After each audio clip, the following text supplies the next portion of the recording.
आजरा ते पंढरपूर आणि अक्कलकोट थेट बस सेवा सुरू करावी। तसंच शहरातील रवळनाथ कॉलनी, शिव कॉलनी आणि आयडियल कॉलनीसाठी विनंती थांबा करावा।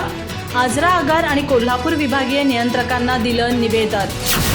आजरा शहरातील जास्तीत जास्त नागरिक हे श्री स्वामी समर्थांचे आणि विठ्ठलाचे भक्त आहेत, तरी त्यांना श्री स्वामी समर्थ यांच्या अक्कलकोट इथं आणि पंढरपूर इथं जाण्यासाठी आपल्या आगारातून थेट बस सेवा उपलब्ध करावी। तसंच आजरा शहरातील रवळनाथ कॉलनी, शिव कॉलनी आणि आयडियल कॉलनी इथं आजरा बसेसचा विनंती थांबा करावा अशा आशयाची 2 निवेदनं आजरा एसटी आगार प्रमुख आणि एसटीचे विभागीय नियंत्रक कोल्हापूर विभाग यांना आजरा येथील अन्याय निवारण समितीच्या वतीनं देण्यात आली आहेत। त्यानुसार कार्यवाहीची अपेक्षाही त्यामध्ये करण्यात आली आहे।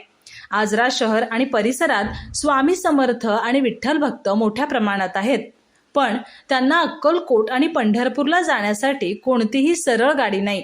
त्यामुळे श्री स्वामी समर्थ भक्त आणि वारकऱ्यांना अक्कलकोट आणि पंढरपूरसाठी आजरा, कोल्हापूर, सोलापूर, अक्कलकोट असा टप्प्याटप्प्याने प्रवास करावा लागतो।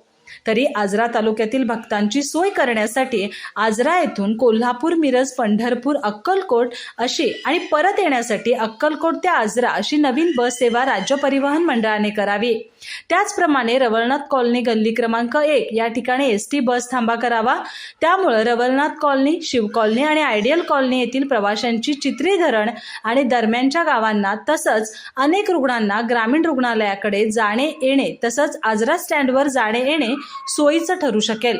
यामुळे कॉलनीतील 1,500 लोकवस्तीच्या दृष्टीने ते आवश्यक असून इथं विनंती थांबा तसंच पंढरपूर अक्कलकोट बस सेवा मंजूर करण्याची कार्यवाही अपेक्षित असल्याचं निवेदनातून स्पष्ट करण्यात आलंय।